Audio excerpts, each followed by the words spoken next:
Esse é o Ancapso e nós vamos falar agora de uma mudança de posicionamento na mídia que aconteceu depois das eleições de 2024 no Brasil e da eleição do Trump lá nos Estados Unidos também, né? O pessoal começou a se tocar que está numa bolha, né? É o que eu falo para vocês, já há bastante tempo existe, eu falo isso, né? A direita, os libertários, todo mundo que está na internet sabe que está numa bolha. Eu tenho minhas opiniões, concordo com elas, apoio elas, mas eu tenho sempre em mente isso, que a gente está numa bolha. A gente sabe que tem outras bolhas também. A esquerda não, a esquerda se vê ali no plano cartesiano das ideias. A gente não está em bolha nenhuma, a gente quer o certo. O resto que está numas bolhas aí, maluca, não sei o que lá. Só que isso é um erro. Não, eles estão numa bolha também. E uma bolha cada vez menor no final das contas, né? E a grande beleza dessa mudança, tanto da eleição do Trump quanto do resultado das eleições municipais aqui no Brasil, foi justamente mostrar isso.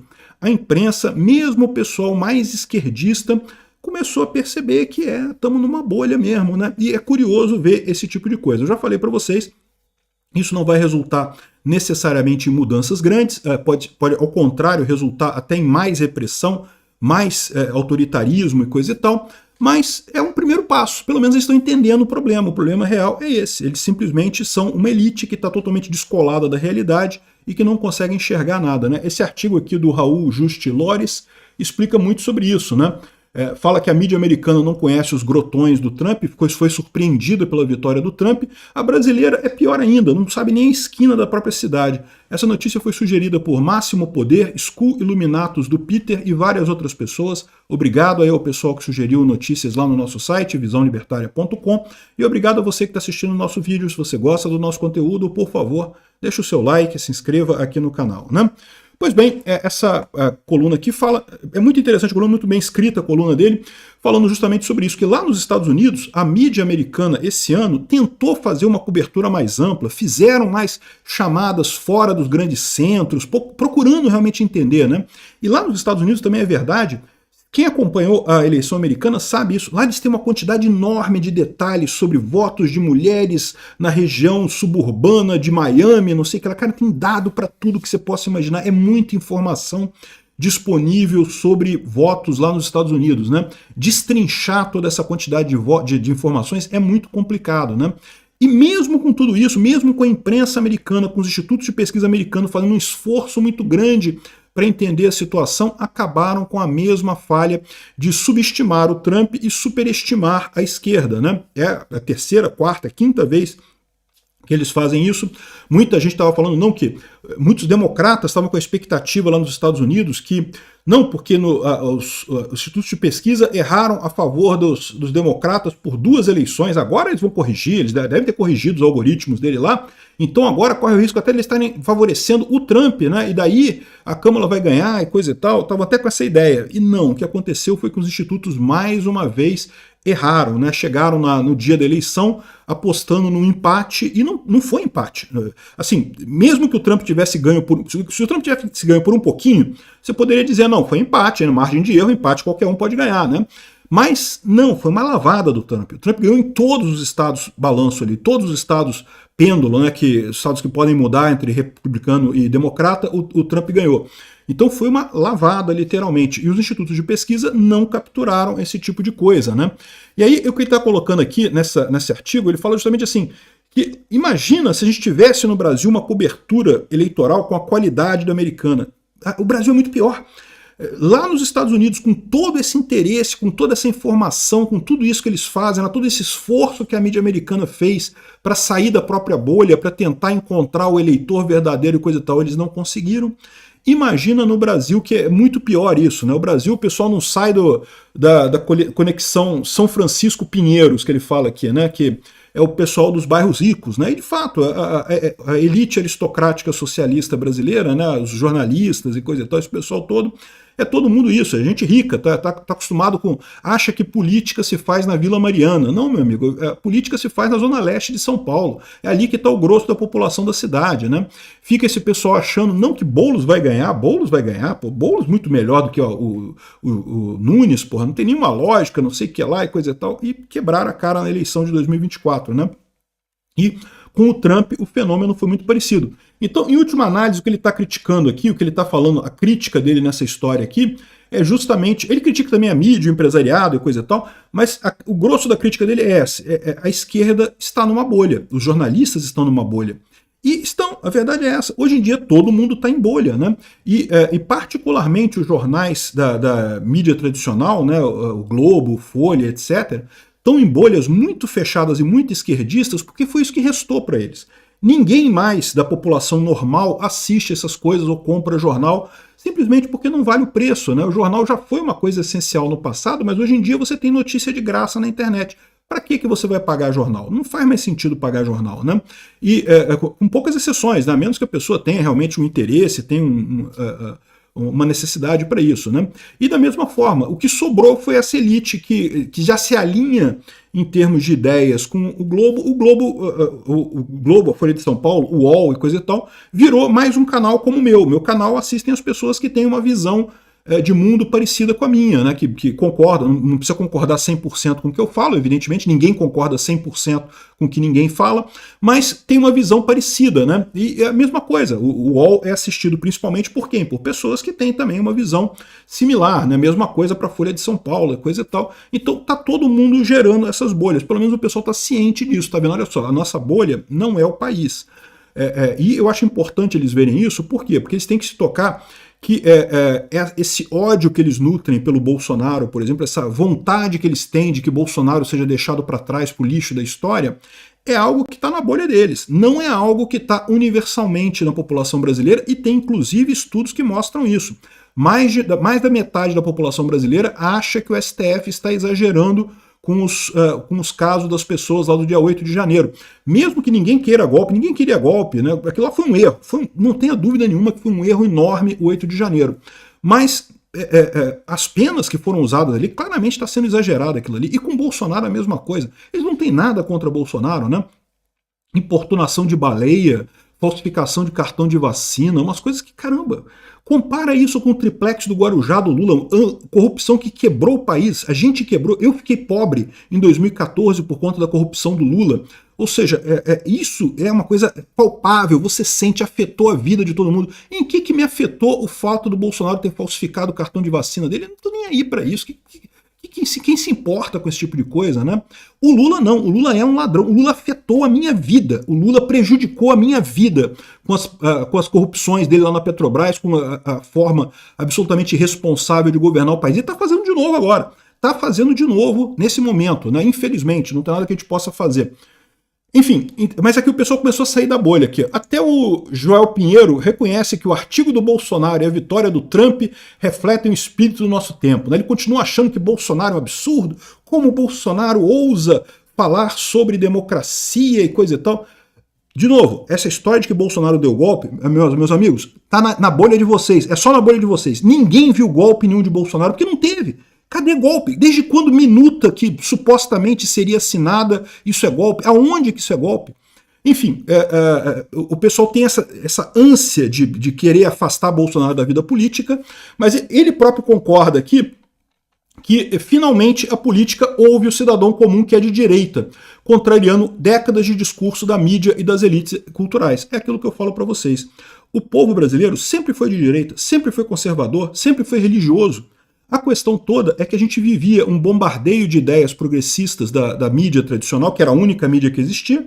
Se a gente fala de notícias há, sei lá, 15, 20 anos atrás, né, anos 2000 e coisa e tal, só tinha Rede Globo, você assistia o Jornal Nacional, comprava o Jornal o Globo, comprava a Folha de São Paulo, lia as notícias ali, e tudo era passado com um viés progressista, tudo era passado com um viés de esquerda.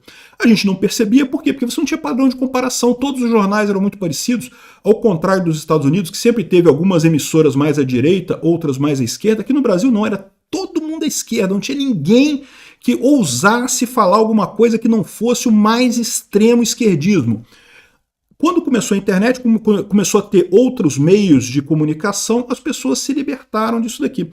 E olha que curioso, eu acho que o João Santana está assistindo meus vídeos, porque ele faz aqui a comparação exatamente com a Reforma Protestante. Aqui, ó. No século XVI, a Reforma Protestante criticou a autoridade da Igreja de Roma até as suas fundações. O sistema católico da época tentou se proteger como pôde, criou índice de livros proibidos, passou a exigir autorização oficial expressa para que qualquer livro fosse publicado e etc. Eu já expliquei para vocês. E por que houve a Reforma Protestante? O que mudou? O que levou a isso? Foi justamente a descentralização de informações.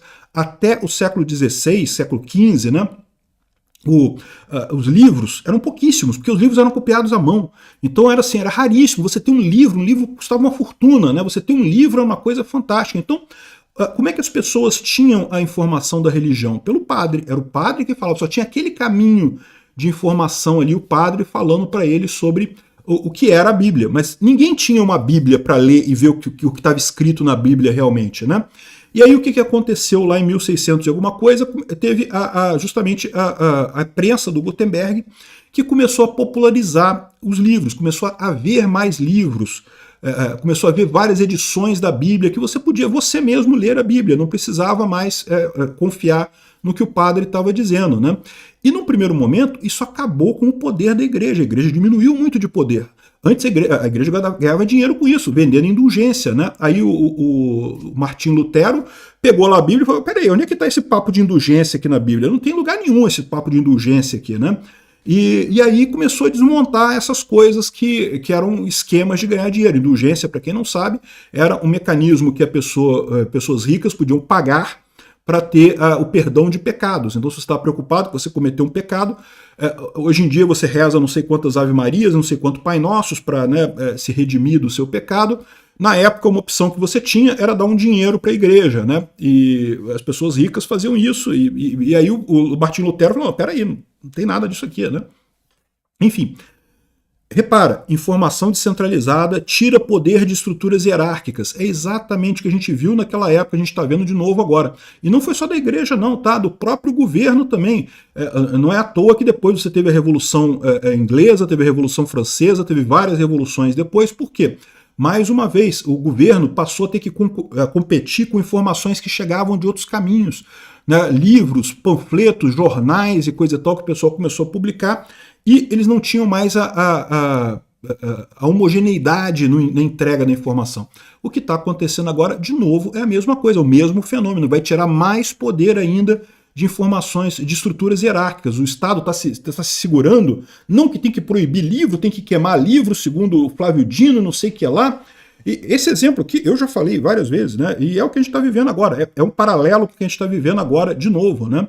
Cada vez menos possibilidade de você confiar nessas estruturas hierárquicas, e isso é uma coisa bacana. Agora, o Joel Santana, no final, ele caga totalmente o artigo dele, falando aqui sobre o paradoxo da liberdade de Platão, que o povo livremente escolhe líderes demagogos que lhe tirarão a liberdade, né?